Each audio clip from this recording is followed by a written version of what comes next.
9 साल मोदी सरकार, सेवा, सुशासन और गरीब कल्याण। ये मैं नहीं कह रहा हूँ दर्शकों, ये कहा दक्षिण दिल्ली सांसद रमेश बिधूड़ी ने।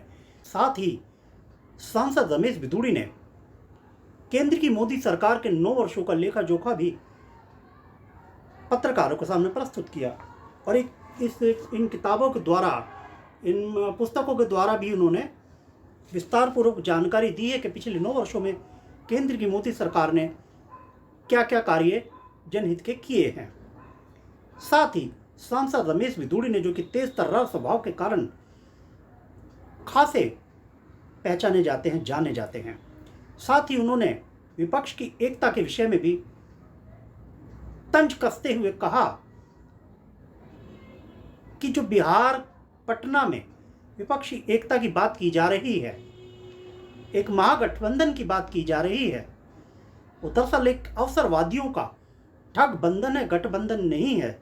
वो अवसरवादियों की एक जमात है और 2024 में दोबारा से फिर से मोदी सरकार पूर्ण बहुमत की सरकार प्रचंड बहुमत से बनाने जा रही है, ऐसा सांसद रमेश बिधूड़ी का कहना था।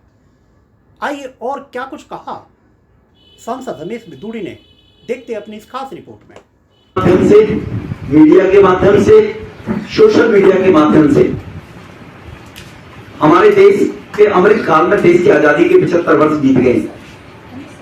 इन 75 वर्षों में पिछले 9 वर्ष से देश का शासन देशवासियों ने देश के प्रधानमंत्री मोदी साहब को दिया। लोग त्रस्त थे भ्रष्टाचार से, करप्शन से, बढ़ती महंगाई से। सुरसा की गर्दन की तरह बढ़ा करती थी महंगाई। देश की सीमाएं सुरक्षित नहीं थी। देश में कई बम फटते थे, किस टाइम में कब किस बस में हादसा हो जाए और किसके परिवार का सदस्य मौत के मुंह में चला जाए, ये व्यवस्था देश की थी। 14 में देश के प्रधानमंत्री को मोदी साहब को लोगों ने आशीर्वाद दिया, वो प्रधानमंत्री बने। 14 से पहले हमारे देश में कोई योजना, परियोजना कुछ भी चलती थी, सबके साथ में करप्शन के भ्रष्टाचार जुड़ जाता था। इस 9 वर्ष के अंदर सेवा, सुशासन और गरीब कल्याण के लिए काम हुआ है और देश के 125 करोड़ लोग के बाद 140 करोड़ लोग हो गए। उनकी आशा और अपेक्षा देश पर शासन करने वाले लोग और मीडिया, सोशल मीडिया के माध्यम से चौथे लोकतंत्र के स्तंभ के रूप में आप सब लोग सेवा करते हैं। आपसे और देश के शासन से लोगों को उम्मीदें रहती हैं। इसलिए आप सबको निवेदन किया गया कि 2014 और 2023 के बीच और 2014 से पहले देश की स्थिति क्या थी, मुझसे ज्यादा आप सब जानते हैं। मैंने पहले कहा है, अगर अंतर देखेंगे तो कोई आंकड़ों पर बात नहीं कर सकता। गठबंधन, विपक्ष, एकता, नैरेटिव गलत बनाने की कोशिश भले की जाए। 12.5 करोड़ लोगों के घरों में शौचालय बना देना, यह है सेवा के साथ में गरीब का उत्थान। 9.5 करोड़ परिवारों में गैस कनेक्शन देकर माता बहनों को सम्मान देना। 39 करोड़ लोन मंजूर करके 23 लाख करोड़ रुपया गरीब मुद्रा बैंक के द्वारा नौजवानों को दिया जाना। 34 लाख रुपए रेहड़ी, पटरी, खोमचा पर गुजारा करने वाले लोगों को बगैर ब्याज के 10,000 रुपए स्वनिधि योजना से दिया जाना। 4 करोड़ परिवारों में घर बनाकर दिया जाना। 2014 से पहले केवल 37 लाख मकान बने थे देश में। 2014 से पहले देश में केवल 70 एयरपोर्ट हुआ करते थे, आज 148 एयरपोर्ट हैं 9 साल में। 2014 से पहले 16 साल में 98 से लेकर 2014 तक मात्र 5 शहरों में मेट्रो गई थी, 238 किलोमीटर। आज वो लोग अपना गुजारा कर रहे हैं। तो भारत का मान सम्मान दुनिया में बढ़ा। भारत के अंदर आज सीमा के अंदर कोई आतंकवादी कदम नहीं रख सकता। अभी बालाकोट की जो घटना घटी, देखो कॉन्स्पिरेसी के लोगों ने कैसी की थी। अब वो आतंकवादी के रूप में तो आ नहीं सकते थे, यहाँ के लोगों को गुमराह करके और गलत काम कराते थे, वो कब्जे में लेना। तो जो भारत में अवस्था फैलती रही 70-65 साल में, 9 साल में आंकड़ों के अनुसार कितनी सुधरी है, ये आप सबसे छुपी हुई नहीं है। आप सब क्योंकि देश के कर्णधार हैं, आपका भी उतना ही मन, दिल, दिमाग राष्ट्र के लिए समर्पित है। तो आप सब लोगों से भी ये उम्मीद करेंगे हम लोग कि आप 9 साल बेमिसाल की बातें जो हैं वो देश के लोगों तक, घर घर तक जानी चाहिए। और देश के प्रधानमंत्री मोदी साहब इस राष्ट्र के निर्माण के लिए सदैव देश का प्रतिनिधित्व करते रहे, ऐसी अपेक्षा और हम आप लोगों से सहयोग की अपेक्षा करते हैं। इसीलिए आप सबको हमने कष्ट दिया है। आप सब इतनी संख्या में आए। दक्षिणी दिल्ली के जितने भी मेरे यूट्यूबर भाई हैं, सोशल मीडिया पे चलने लगाने वाले लोग हैं, मीडिया में काम करने वाले लोग हैं, मैं आप सबका आभार व्यक्त करता हूँ। इसीलिए आज आप सबको कष्ट दिया है, बहुत बहुत आपका। लेकिन गर्मी के दिनों में राजधानी दिल्ली में भी त्राही मचती है और एशिया की तीसरी सबसे बड़ी कॉलोनी दक्षिण दिल्ली का संगम विहार आपके ही क्षेत्र में पड़ता है। अब सर ये मत कहना कि उसके लिए केजरीवाल के पास हम जाए, हम तो तब भी आपके पास जाते थे।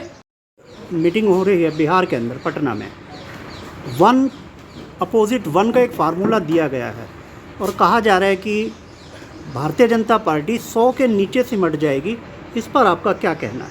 देखो, कितने में सिमटाना है, कितने पहुंचाना, ये देश के लोगों का काम है। देश के 140 करोड़ लोगों ने मोदी जी को माना है कि मोदी जी ही देश का नेतृत्व कर सकते हैं। मैं कश्मीर चुनाव में रहा, मैंने वहां सुना। मैं कर्नाटक चुनाव में रहा, मैंने वहां सुना। कर्नाटक में देख रहा 100% सीटें भाजपा जीतेगी। नोट कर लें आप मेरी बात को। और ये अवसरवादी लोगों की पंचायत है, अपॉर्चुनिस्ट लोग हैं। मैं पूछना चाहता हूं, कांग्रेस आज एकता की बात कर रही है। लालू जी को, नीतीश बाबू को, इनको जेल में किसने डाला था? 19 महीने। लोकतंत्र की हत्या उनकी दादी ने की थी। केजरीवाल साहब से पूछना चाहता हूं, वो तो कहते थे कांग्रेस भ्रष्टाचारियों की जमात है। केजरीवाल साहब कहते थे लालू भ्रष्ट है, जेल की सलाखों में रहना चाहिए। आज केजरीवाल साहब लालू के बेटे के तलवे चाट रहे जाकर। मुलायम सिंह यादव एक खानदान, नाती पोता दादी भाई भतीजा बहनेऊर वही राज करेंगे तो गरीब क्या? ये केजरीवाल ने कहा था। आज वो अखिलेश बाबू के चप्पले चाट रहे जाकर। क्यों? क्योंकि ऑर्डिनेंस आने से जो एनसीटी एक्ट के तहत कांग्रेस से चूक हो गई थी, ये स्पष्ट नहीं किया था कि ट्रांसफर पोस्टिंग कौन करेगा। उस भूल को सुधारने का काम मोदी साहब ने किया ऑर्डिनेंस लाकर। अब केजरीवाल साहब किसी चीफ सेक्रेटरी को लाकर घर में पिटवा नहीं सकते, किसी महिला अधिकारी की इंसल्ट नहीं कर सकते। अब ऑर्डिनेंस में स्पष्ट कर दिया है कि 3 लोगों की कमेटी बनेगी, मुख्यमंत्री उसको चेयर करेंगे, 2 सदस्य होंगे, चीफ सेक्रेटरी, प्रिंसिपल सेक्रेटरी। 3 लोग में से 2 जिसको चाहेंगे उसका ट्रांसफर होगा। तो केंद्र ने तो अपने हाथ में ट्रांसफर लिया नहीं, केजरीवाल साहब के हाथ में। लेकिन केजरीवाल साहब की तैयारी ससुराल जाने की हो रही है, बड़े घर जाने की, जहां उनके 2 मंत्री दावत एक खा के बाहर है और एक खा रहे हैं। क्योंकि जो घोटाले अधिकारियों पर दबाव बनाकर जबरदस्ती कमीशन शराब का 5 से 12% करना और एक्साइज कमीशन के 164 का बयान देना कि केजरीवाल ने कहा 12% कमीशन कर दो, तो ये पाप छुपाने के लिए केजरीवाल भागे फिर रहे हैं। लेकिन केजरीवाल साहब से लालू का बेटा या अखिलेश का बेटा ये भी जरूर पूछेगा जब तो चोर हमारे पास क्यों आ गए? तो केजरीवाल साहब कहेंगे मैं भी तुम्हारी बिरादरी में मिल गया हूँ, जितने तुमने चोरी भ्रष्टाचार किया उतना मैं करके आ गया हूँ, मुझे अपनी बिरादरी में मिला दो। मैं जो भ्रष्टाचार करूं अपने चहेते, अब साधु को आत्महत्या करनी पड़ गई। केजरीवाल साहब को याद नहीं है क्या? आपको भी याद रहना चाहिए, क्योंकि ठेका पीडब्ल्यूडी का साधु को दिया, साधु के लड़के को वो गवर्नर कर दिया, शर्म के मारा आत्महत्या कर ली। केजरीवाल बड़ा ठीक आदमी है, आत्महत्या करेगा नहीं, ये तो जेल ही जाएगा तभी बात बनेगी। तो इसीलिए ये उनकी फितरत में है, एक घोटाला नहीं है। जब परतें खुलेंगी तो कमरे बनाने का घोटाला, जल बोर्ड का घोटाला, बिजली में घोटाला, अनेकों घोटाले केजरीवाल के शासन में पिछले में 7 साल में हुए। और फिर शराब के माफियाओं को कहा 12% कमीशन ले लो जनता से, जनता को लूटो, 6% मुझे दे दो। और वो एंट्री है सिसोदिया के, केजरीवाल के सबके खाते में जो लोगों ने पैसे दिए 100 करोड़ रुपए पहले ले लिए, उनके बयान है, साक्ष्य हैं, सबूत हैं। तो केजरीवाल साहब इसलिए ऑर्डिनेंस के नाम से अपनी जान बचाने के लिए भाग रहे हैं। लेकिन कहावत है कि बकरे की मां कब तक खैर मनाएगी, बकरे को एक दिन कटना ही पड़ता है बेचारे। तो इसलिए केजरीवाल साहब कितना ही भाग रहे हैं, अपने पॉजिटिविटी को आगे बढ़ाने का काम करते हैं। सोशल मीडिया के माध्यम से लोग काम करते हैं, उनके अंदर भी कहीं आत्मा में सोशल मीडिया यूट्यूबर्स वगैरह हैं, उनके भी आत्मा देश के उत्थान के लिए काम करने के लिए होती है। तो वो उन लोगों के माध्यम से जो देश का कल्याण हो रहा है, और मीडिया को वैसे भी भारत के अंदर लोकतंत्र में चौथा स्तंभ कहा गया है। एक जुडिशरी है, एक अधिकारी वर्ग है, एक आपके पॉलिटिकल है, और एक सोशल मीडिया। हमको आगे बढ़ते रहना, चलते रहना चाहिए। कुत्ते भौंकते रहते हैं, हाथी कभी नहीं सोचा होगा किसी कुत्ते के पीछे भगा काटने के लिए, हाथी निकलता रहता है, चलता रहता है। उनकी चिंता मत अभी करो। जो एक मीटिंग हुई है विपक्षी हो रही है, उसमें जगह जगह पटना में प्रधानमंत्री केजरीवाल बनेंगे ऐसे पोस्टर लगे सुना जा रहा है, उस पर आप क्या कहेंगे? देखो पोस्ट तो प्रधानमंत्री कोई किसी के भी लगा दो, पोस्ट तो इनका काम ही क्या है। प्रधानमंत्री केजरीवाल ये तो कुछ भी लगा सकते हैं, ये तो अमेरिका का राष्ट्रपति बनने के लगा सकते हैं केजरीवाल के लोग, ये तो कुछ भी लगा सकते हैं।